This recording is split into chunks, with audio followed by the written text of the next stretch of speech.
Un cordial saludo a los seguidores del Pensamiento al Aire.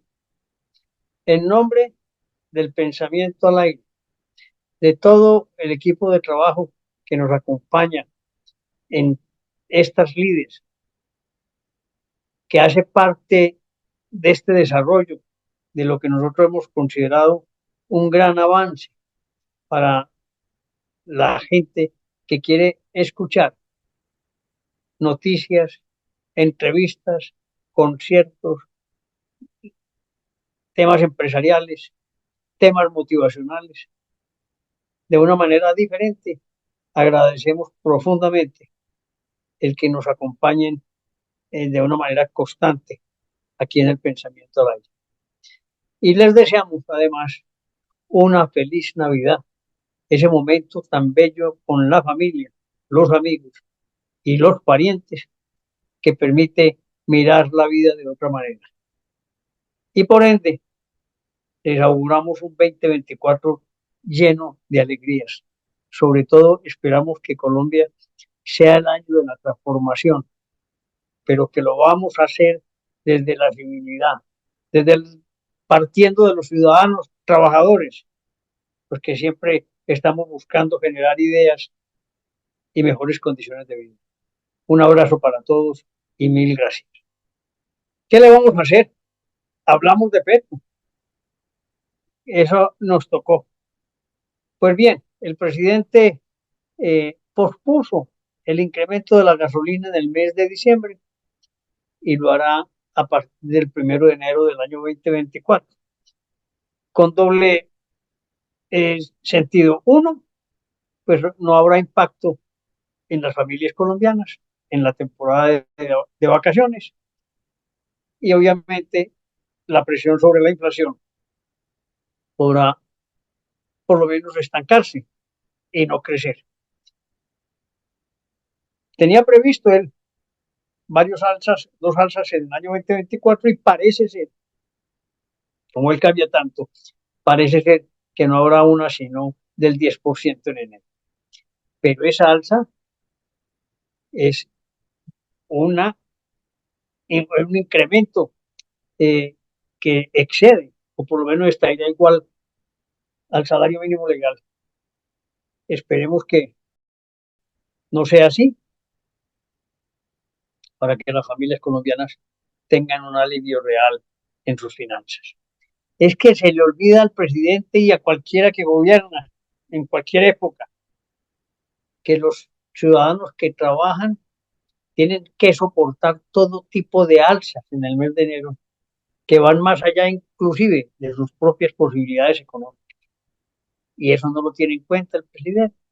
Mete una alza del 10 en enero, más otras que vienen, porque vienen el incremento de matrículas, de transporte, de arrendamientos, es decir, del mercado, de la canasta familiar. Entonces no sabremos cómo podrá una familia poder sufragar los gastos de su vida. Dios nos ampare y nos dé la posibilidad de cambiar.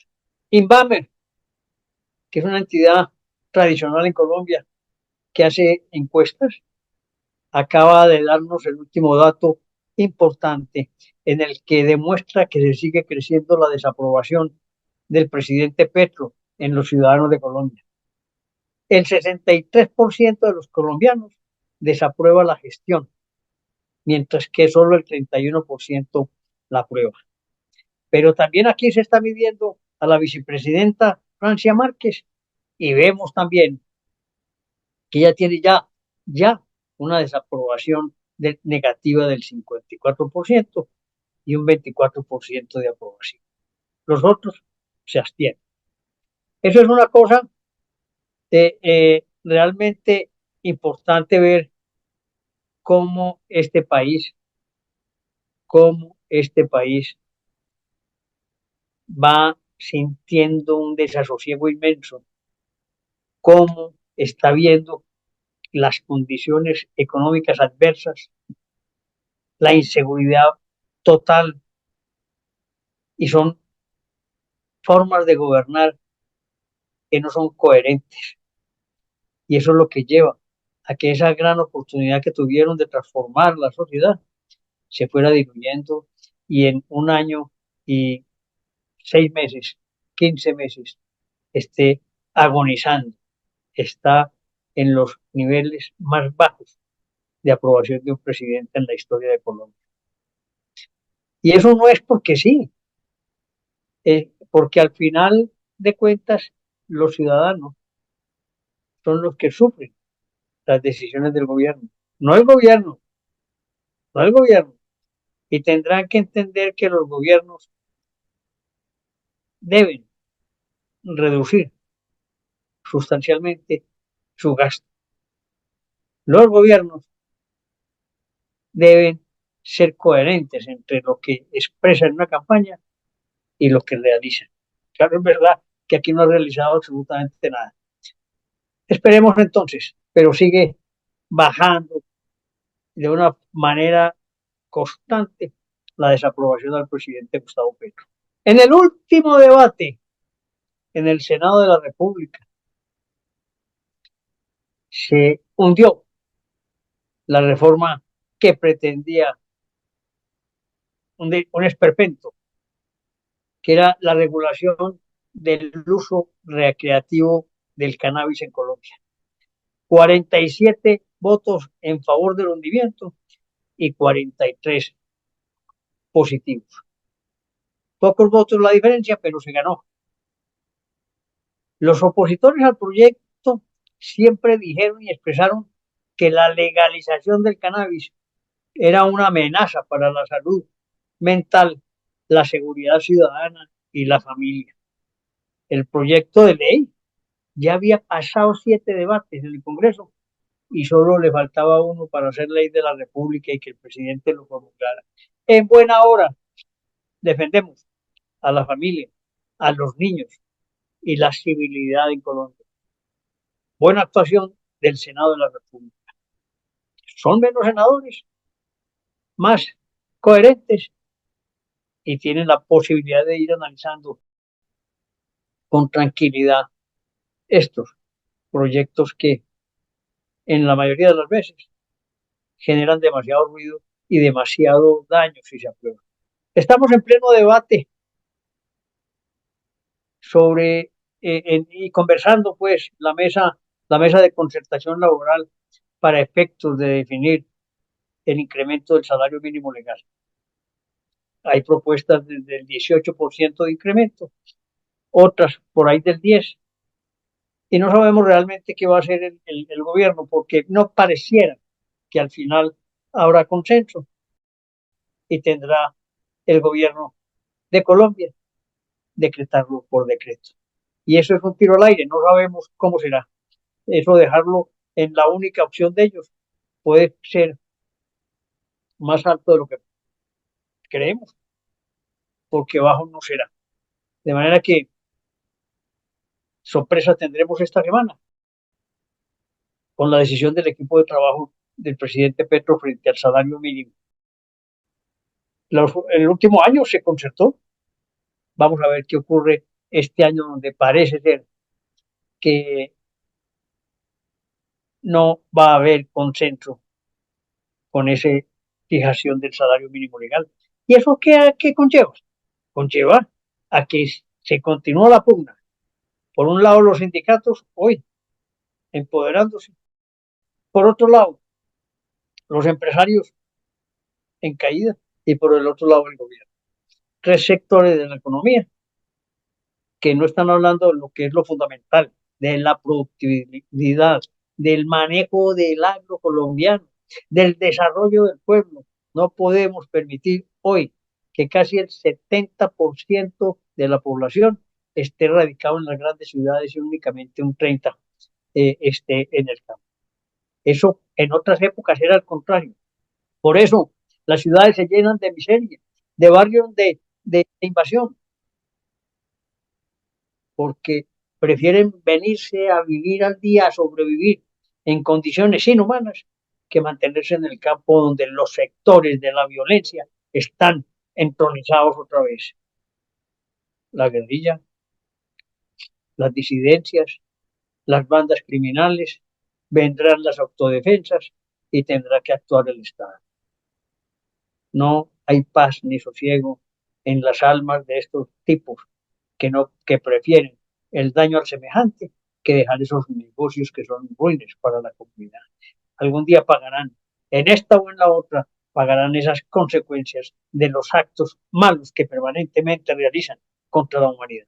Ministro de Salud en el ojo del huracán por sus estudios y sus declaraciones. Que se hizo la especialización en esa universidad del exterior, que no mandan títulos, le envían vainas y al final no sabemos. Pero eso es otro de los miles de actos que genera molestia en el ciudadano normal. ¿Por qué no presentan los títulos que son? Es que usted no es mejor porque tenga un gran doctorado, porque tenga una especialización o porque tenga diplomados. Usted es bueno porque tiene una profesión y esa profesión le da las herramientas para trabajar, conocer los temas que representa. No les dé miedo si no tienen los títulos, decir, no los tengo. No digan mentiras. Eso es lo que molesta. Eso es lo que molesta. Esperemos cómo termina este tema, porque esa polémica se une a este proceso que va para el Senado de la República de la reforma a la salud.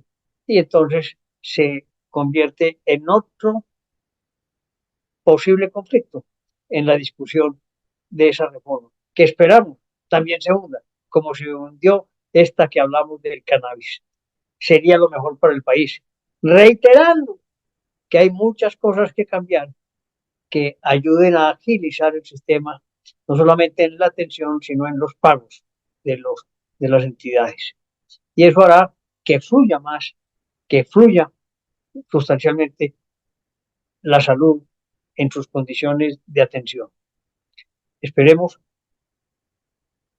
que este Senado de la República entienda qué es lo que le conviene al país. El candidato del grupo de Daniel Quintero Calle, Juan Carlos Upegui, está en el ojo del huracán, porque obviamente eh, interpusieron el Tribunal de Antioquia admitió la demanda para estudio en contra de la designación de este candidato al Consejo de Medellín por incurrir en una causal que generaría una incompatibilidad por una inhabilidad relacionada con el nombramiento de su padre como rector de una institución educativa pública. Porque esa inhabilidad se da por el ocupar un cargo donde estaba él como funcionario y como candidato. Ese es un tema que definirá el Tribunal Administrativo de Antioquia y daremos también posiblemente tranquilidad a la ciudadanía. Pero miren, hombre, es que yo no me explico. Si ustedes se imaginan la cantidad de inhabilidades que tenían los candidatos en todo el territorio nacional, tanto ediles como concejales, diputados, alcaldes y gobernadores, para aspirar a esos cargos, eran miles de inhabilidades que afectaban indudablemente el trabajo de la gente. Eso no se puede permitir. Y les digo francamente que si los partidos políticos o aquellos grupos que otorgan avales se fijaran un poquito en las hojas de vida, en en las actuaciones previas de estos señores, se evitarían mucho desgaste de la justicia en Colombia. No podemos permitir que quienes incumplan, que tengan inhabilidades, que además tengan procesos en contra, que hayan sido sancionados o condenados, aspiren a cargos públicos. Y a sabiendas lo hacen, esperando que pase de agache ese tema. Y eso no puede ocurrir en una democracia como Colombia, donde hacemos respetar los derechos y deberes de los colombianos. En cuanto a la reforma laboral, se está abriendo paso en el Congreso de la República. Se logró la aprobación de 16 artículos que en el fondo no tienen ninguna afecto negativo, realmente, porque, por ejemplo, el pago de los dominicales y el pago de la jornada nocturna, antes del año tal vez 22, 23, 2020, 2012, 2013, teníamos esos, funcionaba en Colombia, que la jornada era de 6 de la mañana a 6 de la tarde y después de 6 de la tarde a 6 de la mañana. Vale decir, se entendía lo que era el día y lo que era la noche. En esta reforma se va incrementando de a poquito. Ya será de 7 de la noche en adelante, al próximo año de las 8 de la noche, y así volvería en 4 años al proceso de ir desgastándose, pues, el tema de la prolongación de la noche para evitar el pago de horas extras, recargos nocturnos con un incremento salarial. Esas reformas realmente no generaron empleo en su momento, no facilitaron el ingreso de más personas al trabajo, y volver a ellas pues no es, creo que al fin y al cabo los empresarios no se afectarían con ese tema de esa reforma específica en las jornadas de trabajo. Y estamos reduciendo también la jornada de trabajo, ya no de 48, sino 47 horas semanales.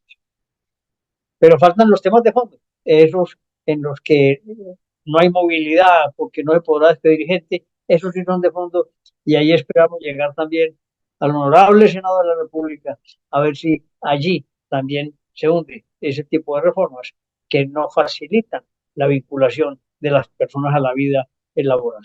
Dos temas finales para no enloquecerlos hoy, domingo 17 de diciembre. Anuncia la emisión de un nuevo periódico el presidente Petro, que se llamará Vida. Tendrá una distribución de 500.000 ejemplares y llegará a 32 capitales. Pero se gastará más de 600 millones de pesos en ese embeleco, más las habladas en la televisión nacional, más los Twitter. Es un gasto, gasto y gasto, y el Estado no puede gastar.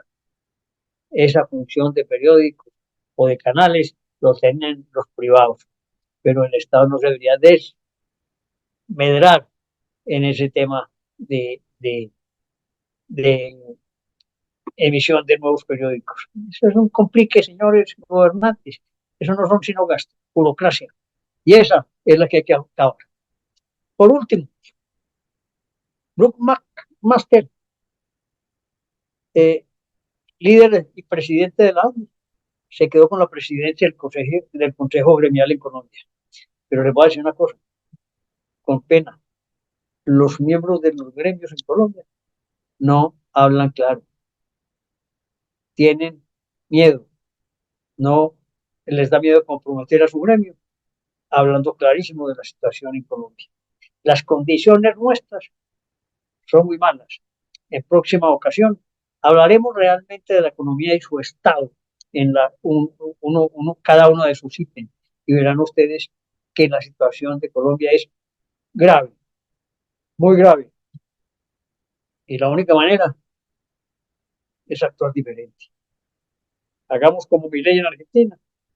Vamos a llevar a este país a que el Estado no sea un Estado burocrático, sino un Estado impulsor de la economía colombiana. Esperaremos cómo, a través de ustedes, con el apoyo de ustedes, producimos un cambio en la mentalidad de los colombianos. Un cordial saludo.